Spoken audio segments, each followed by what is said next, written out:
देखिए बच्चों, height and distance का क्वेश्चन नंबर 2। क्वेश्चन क्या दिया है? आंधी आने से पेड़ टूट जाता है और टूटा हुआ भाग इस तरह मुड़ जाता है कि पेड़ का शिखर जमीन को छूने लगता है। मान लीजिए कि एक पेड़ है, यहाँ पर देखिए एक पेड़ को बनाते हैं, ठीक है। एक पेड़ इतना बड़ा है, ठीक है, और आंधी जब आता है और यह ज़मीन है, ठीक है। जब आंधी आता है तो पेड़ क्या होता है कि आधे पर से टूट जाता है। आधा मान लीजिए यहाँ पर है, आधा ये क्या होता है कि टूट जाता है और टूटा हुआ भाग पेड़ का शिखर है, ठीक ना। ये पेड़ का जो शिखर है वो टूटा हुआ भाग क्या करता है, ज़मीन को छूने लगता है। जब ज़मीन को छूता है, ठीक है, ज़मीन को छूने लगता है और इसके साथ 30 अंश का कोण बनाने लगता है। इसके साथ भी क्या करता है, 30 अंश का, यहाँ पर 30 अंश का कोण बनाने लगता है, ठीक है। 30 अंश का कोण बनाने लगता है और पेड़ के पौध बिंदु की दूरी, जहाँ पेड़ का शिखर जमीन को छूता है, पेड़ का पौध बिंदु का मतलब पेड़ का जड़ हो गया, ठीक है ना। पेड़ के जड़ से लेकर के और जहाँ ज़मीन को छू रहा है वहाँ तक की जो दूरी जो है कितना है, तो 8 मीटर है, ठीक है। यह दूरी कितना है, 8 मीटर है। फिर आगे क्या दिया है, 8 मीटर है। पेड़ की ऊंचाई ज्ञात कीजिए। हमको इसमें क्या करना है, ये पेड़ की टोटल ऊंचाई हमको बताना है, ठीक है। पूरा टोटल ऊंचाई बताना है।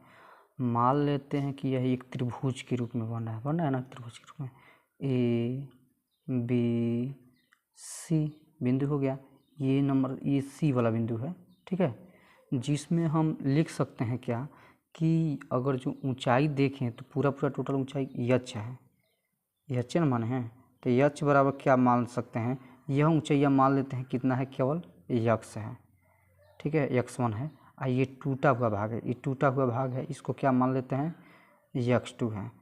तो h बराबर हम क्या लिख सकते हैं, h1 प्लस h2।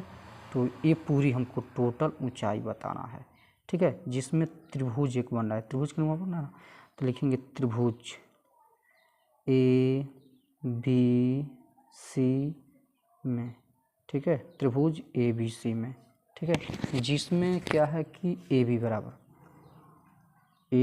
क्या माने हैं हम, ए बी बराबर x1 माने हैं, ठीक है, और ए सी बराबर क्या माने हैं, तो x2 माने हैं, ठीक है। और बी सी कितना दिया है, तो बी सी दिया है 8 मीटर लंबाई हो गया, ठीक है।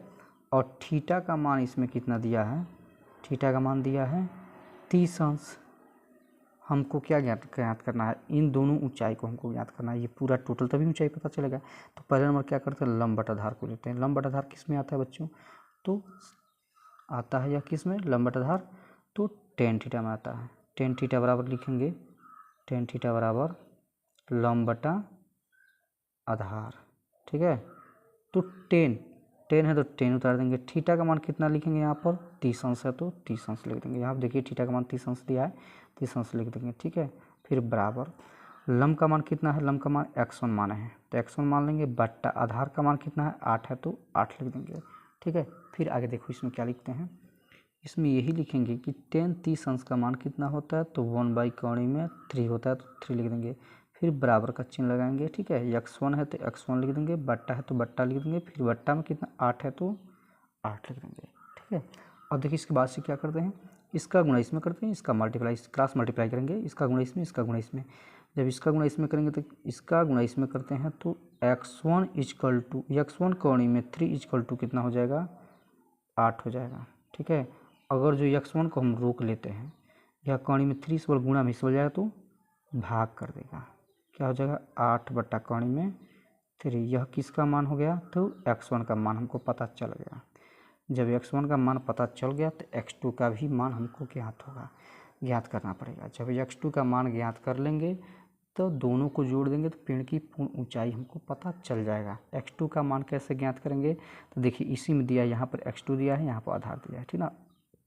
लंब आधार बटा कोण, आधार बटा कोण है ना, आधार बटा कोण किस में होता है, तो कास थीटा में होता है। यहाँ पर क्या लिखेंगे, कास थीटा इक्वल टू आधार बटा, आधार कितना है, आधार बटा कोण। तो ये बताओ कास है तो कास लिख देंगे, थीटा का मान कितना अंश है, तो 30 अंश है तो 30 अंश लिख देंगे, ठीक है। आधार कितना 8 है तो 8, कोण है कितना है तो कोण का मान है x2 है तो x2 लिख देंगे। cos 30 अंश का मान कितना होता है बताए हैं पहले, कितना होता है, तो कोणी में 3/2 होता है बराबर 8/x2 हो जाएगा। ठीक है, क्रॉस मल्टीप्लाई इसमें भी करेंगे, इसका गुणा इसमें कर दीजिए, कितना होगा x2 कोणी में 3 = 8 दूनी कितना हो जाएगा 16 हो जाएगा, 16 यहाँ पे लिखेंगे। ठीक है, और यह जाएगा तो क्या करेगा, इस वाली इंटू में इस वाली जाएगा तो भाग करेगा, ठीक है ना। x2 = कितना हो जाएगा 16/3 हो जाएगा। अब देखिए x2 का भी मान हमको पता चल गया, x2 का मान कितना है तो 16/3 और x1 का मान कितना है 8/3। अब इन दोनों को हम क्या करेंगे जोड़ेंगे, यानी कि ये पूरी पेड़ की पूरी ऊंचाई हमको ज्ञात करना है। तो पूरी ऊंचाई कितना माने है h माने हैं, और h बराबर क्या माने हैं तो x1 + x2, इसी दोनों को जोड़ना है ना, इन दोनों को जोड़िए। h बराबर क्या लिखेंगे तो यही लिखेंगे कि x1 का मान कितना 8/3 प्लस फिर उतारेंगे, और x2 का मान कितना है 16/3, इन दोनों को उतार लेंगे। फिर h बराबर क्या लिखेंगे तो देखिए कौड़ी में 3 आधार दोनों का जब समांतर रहता है तो ऊपर क्या करते हैं जोड़ लेते हैं, कौड़ी में 3 उतार देंगे और ऊपर क्या करेंगे 8 + 16, इन दोनों को जोड़ दीजिए। इन दोनों को जब जोड़ेंगे तो देखिए h बराबर लिखेंगे क्या 8 16 कितना हो जाएगा 24 हो जाएगा। अब बट्टा कौड़ी में 3 हो जाएगा। अब इसको क्या करेंगे परिमयीकरण कर, बट्टा में कौड़ी में 3 आ गया, इसका परिमयीकरण करेंगे। यहाँ पर लिख देते हैं परिमयीकरण,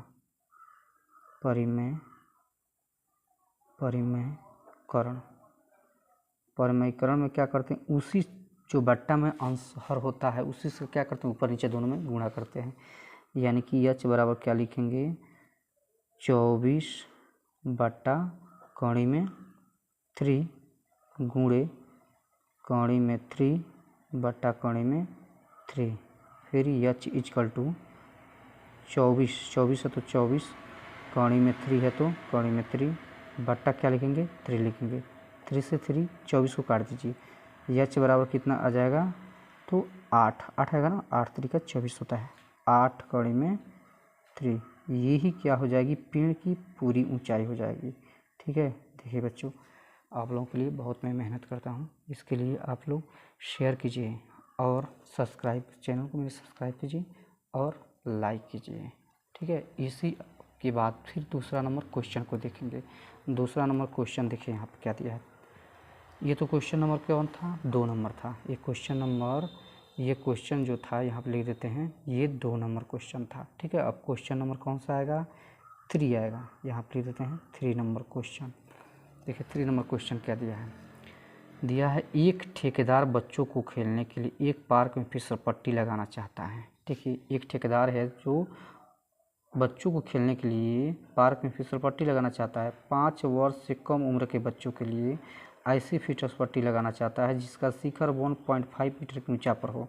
देखो शिखर कितना हो, मान लीजिए फिसलपट्टी हो गया, फिसलपट्टी की ये ऊंचाई जो है कितना है 1.5 मीटर है। ठीक है, ये फिसलपट्टी की ऊंचाई हो गया। ठीक है, और यह बच्चे जो सरकते हैं यहाँ से सरक रहे हैं।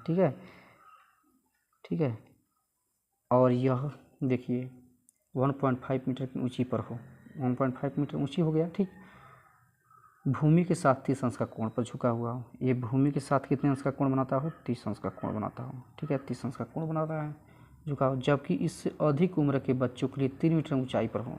देखिए अब इससे अधिक उम्र के बच्चों के लिए क्या किया है तो वो 3 मीटर ऊंचाई पर हो रहा है, इसकी जो ऊंचाई है वो कितना मीटर है तो 3 मीटर है। ठीक है, 3 मीटर की ऊंचाई पर यह बनाया हुआ है। ठीक है, यह जो बनाया है 3 मीटर की ऊंचाई पर बनाया है, और ये फिसलपट्टी लगाना चाहता है जो भूमि के साथ 30 अंश का कोण बना रहा है, और यह भूमि के साथ कितने अंश का कोण बना रहा है 60 अंश का कोण बना रहा है। प्रत्येक स्थिति में फिसलपट्टी की लंबाई होनी, क्या लंबाई हुई यही हमको क्या करना है, इसको हम और लिख देते हैं ABC, इसको लिख देते हैं PQR।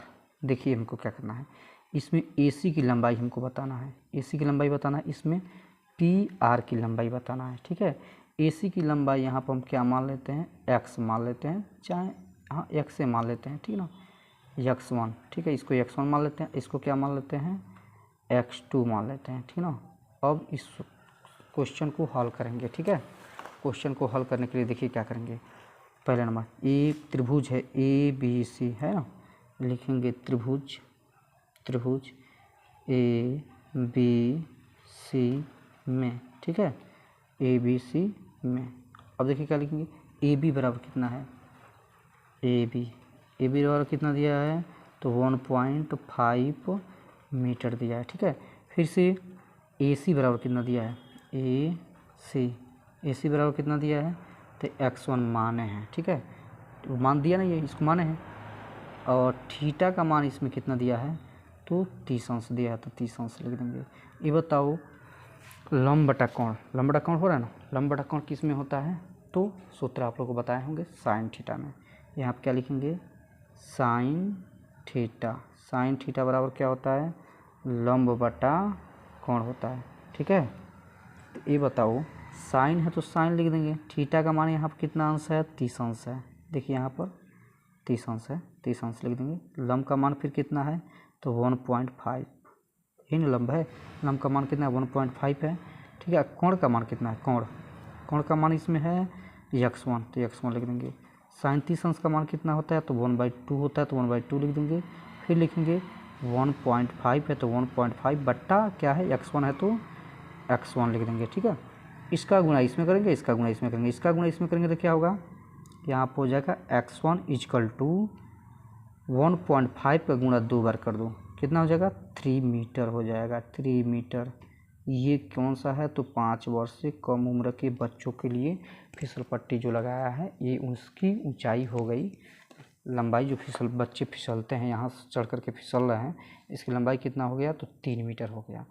इसके बाद से फिर देखेंगे अब त्रिभुज PQR में, यहाँ पर लिखेंगे त्रिभुज PQR में, ठीक है। जब त्रिभुज PQR लिखेंगे तो इसमें भी लिखेंगे, ठीक है। त्रिभुज PQR में क्या लिखेंगे, PQ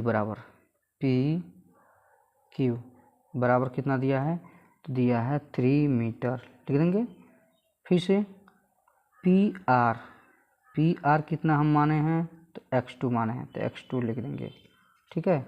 और थीटा का मान यहाँ पर कितना है, थीटा का जो मान है वह लिखेंगे कितना, 60 अंश लिखेंगे, यहाँ पर 60 अंश दिया है, ठीक है। फिर आगे देखिए कैसे इसको हल करते हैं, ठीक है। त्रिभुज PQR में है, ठीक है, त्रिभुज PQR में है, ठीक है। ये बताओ लंब बटा कोण इसमें भी है, लंब बटा कोण है ना, लंब बटा कोण है, इसको भी क्या लिखेंगे, लंब बटा कोण किस में आता है, साइन थीटा में आता है, क्या लिखेंगे, साइन थीटा = लंब बटा कोण, ठीक है। ये बताओ साइन है तो साइन उतार देंगे, ठीक है। थीटा का मान कितना है, 60 अंश है, तो 60 अंश उतार देंगे, बराबर लंब का मान कितना है, तो लंब का मान 3 मीटर है, कोण का मान x2 है, तो x2 उतार देंगे। फिर क्या करें, साइन 60 अंश का मान कितना होता है, तो ये होता है कोण में 3/2 होता है, = लिखेंगे। फिर से 3 है तो 3 लिख देंगे, x2 है तो x2 उतार देंगे, ठीक है। अब देखिए क्या करते हैं, इसका गुणा इसमें, इसका गुणा इसमें, इसका क्रॉस मल्टीप्लाई, इसका गुणा इसमें कर दीजिए, तो क्या होगा, x2 कोण में 3 = 3 दूनी कितना हो जाएगा, 6 हो जाएगा, ठीक है। ये कोण में 3 जाएगा तो इसमें क्या करेगा, भाग करेगा, x2 = क्या हो जाएगा, 6 बटा कोण में 3 हो जाएगा, ठीक है। अब क्या करते हैं कि इसका परिमयीकरण, बटा कोण में 3 आ गया तो इसका परिमयीकरण करेंगे, यहाँ पर लिख देते हैं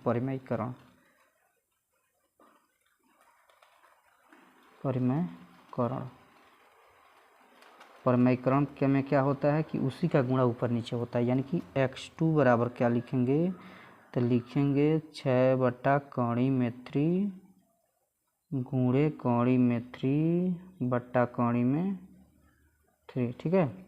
x2 बराबर फिर लिखेंगे, ये बताओ 6 का गुणा कोण में 3 में करेंगे कितना होगा, 6 कोण में 3 हो जाएगा, फिर बटा कोण में 3 का गुणा कोण में 3 में करेंगे तो 3 केवल उतरेगा, ठीक है। फिर यहाँ पर x2 है ना, दूसरी हमको बड़े बच्चों को फिसल पट्टी की लंबाई हमको ज्ञात करना है ना, जैसे क्या करेंगे 3 से 6 में भाग कर दो, कितना आएगा, तो 2 कौड़ी में 3 आ जाएगा। ठीक है, ये क्या हो जाएगा, बड़े बच्चों की फिसल पट्टी की लंबाई हो गया, छोटे बच्चों की फिसल पट्टी की लंबाई 3 मीटर, अब बड़े बच्चों की फिसल पट्टी की लंबाई 2 कौड़ी में 3 मीटर। यही इन दोनों का आंसर हो जाएगा। ठीक है, पहला क्वेश्चन, दूसरा जो क्वेश्चन यहाँ पर हल कर दिए हैं। ठीक है, ये तीसरा नंबर क्वेश्चन था, ये दूसरा नंबर क्वेश्चन था।